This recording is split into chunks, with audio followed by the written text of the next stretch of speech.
we have another FIFA scandal that we just have to talk about because, of course, we do. And, I had posted a couple days ago about, FIFA and the civil war that was brewing between all of these confederations and all of that. And, after that, a letter came out that is joint between, as you can see on screen, AFC, CONCACAF, and UEFA. So, what these are is AFC is the Asian Confederation. CONCACAF is like the North American Confederation, and UEFA is the European Confederation.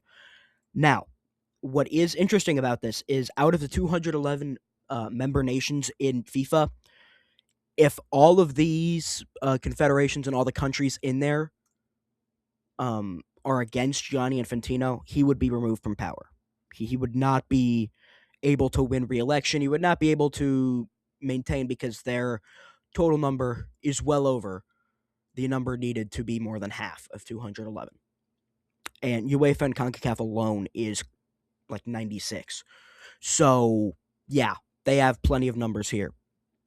And, just before we jump into this, I do just want to say, it's absolutely fantastic that we are so close to 90 subscribers, but we're not there yet. So make sure to go ahead and like, subscribe, because it's absolutely crucial to the channel. We are so close. Let's hit that journey, shall we? Let's hit that big milestone on this, great journey that it's been and all of that. Now, without further ado, let's jump straight into it. Dear football family, football is the world's greatest shared passion. It belongs to no individual and no institution. It belongs to the players, the clubs, the fans, the member associations, and every institution entrusted with safeguarding its future. It is in that spirit, as confederations representing our members, that we collectively speak today. The growth over the past decade has been real, but that progress was never the work of one individual.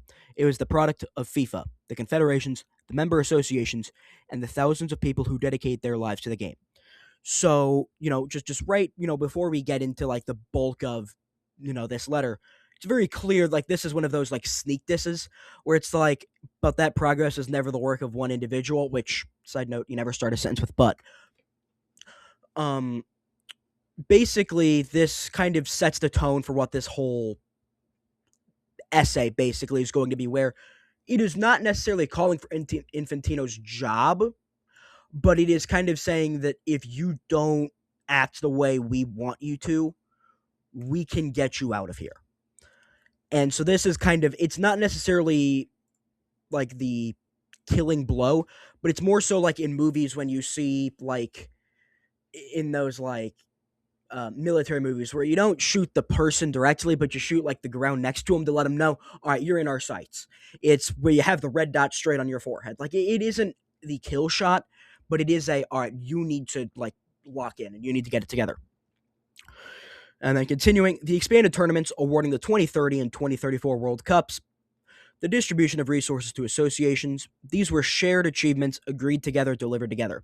And so this, while it may seem like, oh, okay, this is kind of a nothing burger statement, this is talking about some of the controversy that UEFA has had where it's like, you can't really pull out of, the world game and all of that stuff, where it's like, we did all of this together, right? The 2030 World Cup, which is being held partly in Europe, being Spain and Portugal, that like this is a collective effort, that it isn't just FIFA doing it. So we are allowed to pull out and boycott and do all that stuff. Then continuing, this is not about money. A very blunt statement.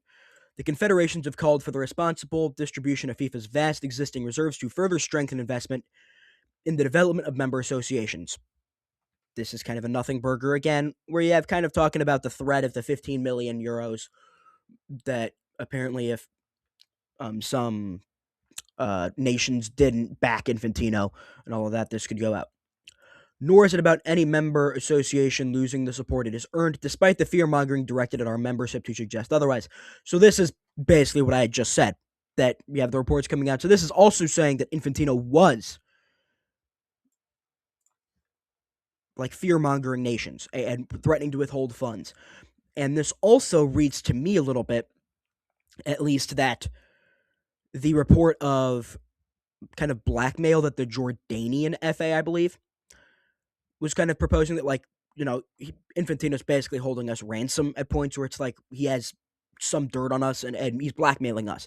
This is also alluding to that as well. Nor is it about revisiting the expansion of competitions, World Cup allocations, or any other decision reached collectively. Those decisions were made together, and they must stand. Basically, talking about unity, all that yada yada stuff. This is about something more fundamental: the integrity of the game and the integrity of those elected to lead it.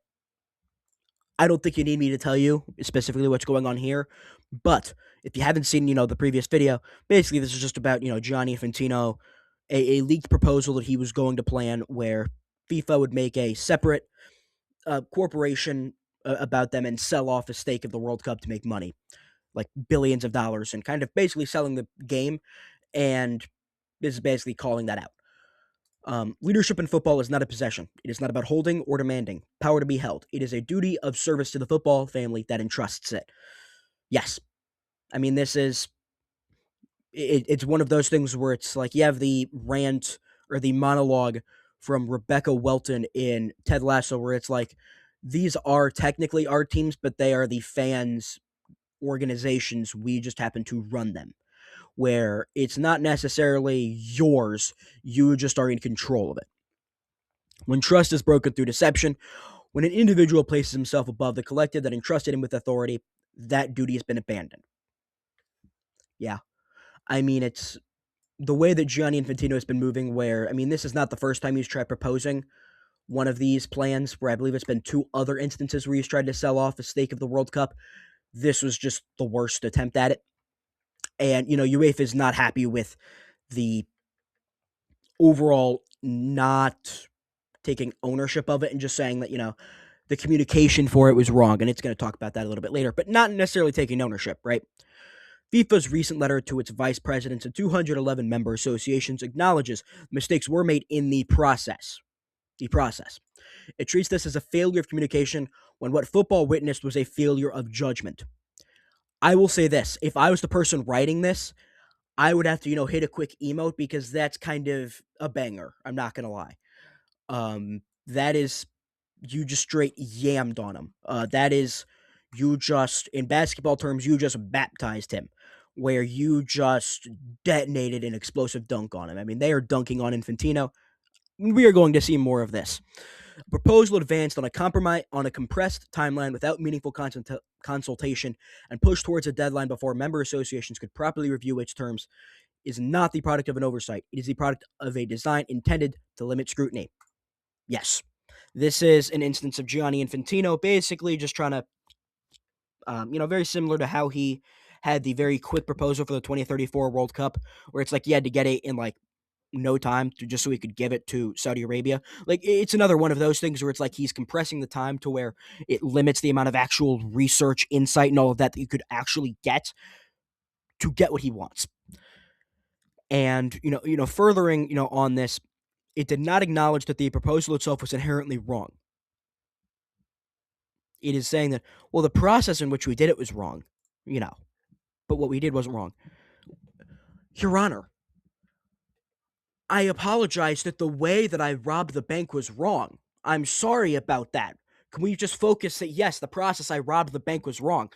We don't need to talk about how much money I stole or all of the stuff that I did with the bank. I'm sorry, the way that I robbed the bank. And that's kind of how this, is talking, where it's like, no. What you did was wrong. Who cares about the way you did it, the process you did it, the communication? No, who cares about all that hogwash? We want to focus on the main thing here, and that's, I appreciate the bluntness of this statement. There remains no recognition that attempting to sell an interest in the FIFA World Cup was a profound failure of judgment, not just a procedural misstep, but a fundamental breach of trust with the very institutions FIFA exists to serve. Another absolute just banger statement. FIFA is also committed to presenting a full report on these events to the FIFA Council. Once again, failing to recognize the proper governance in the face of such a profound lack of judgment would require such a review to be conducted by a full independent third party, not by FIFA itself, its staff, or by any stakeholder within football. The FIFA administration should play no role in conducting the review. Now, what this is talking about is the how there was a closed door meeting and all of that. Now FIFA's going to do an investigation and all that, which, they're going to look inward. They're going to try to find the root of the problem and all that. That doesn't work when the people doing it are Infantino's payroll. So obviously they're just going to just cover their eyes and not look for any like evidence or anything. And so that's kind of where this statement is, and that you have all of the stuff where it's like there's going to be a little bit more talk later about that individual point. And let's continue, shall we? As per previous correspondence, all relevant documents and records must be preserved in accordance with UEFA's communication on preservation of documents. This is huge. This is huge because what this is implying is that the parties that were like outside, so you had JP Morgan getting involved, you had all of these like big players, right? And what this is saying, or insinuating, I should say, is that this was not a willy-nilly proposal. This was something that was drawn out in a while, and that UEFA doesn't have the trust in FIFA to not destroy evidence, burn documents, and just get rid of any of the smoking gun evidence that would either incriminate or just make Gianni Infantino look bad. So this is a very like this is not the thesis statement, but it's one of those when you're writing an essay or you have your thesis statement and you have the like lines of reasoning and all of that. That is kind of what's going on here, where it's like this is another subsection of what we want to discuss and talk about.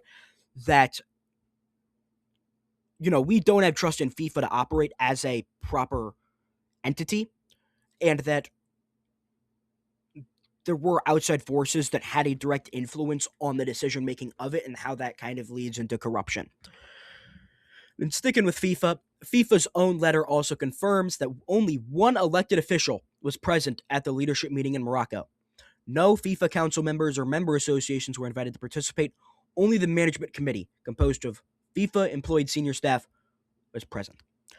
So this is talking about the report of a like closed door meeting of high ranking FIFA officials, and like a kind of like a performance improvement plan, I guess is kind of like a way that you could describe it. And what was allegedly proposed was that FIFA was going to give Morocco the World Cup if Africa, I guess Africa as a whole, would not be mean to Gianni Infantino, to put it simply. And that, you would have the World Cup final being hosted in Morocco and basically giving Morocco the World Cup final in exchange for support. I mean, it's like, and to say that no FIFA council members or member associations were invited to participate. So that would be people who could have any type of challenge, any like small amount of challenge on Infantino. Only the management committee, composed of FIFA employed senior staff. Yeah, obviously, clearly, what was said was a lie.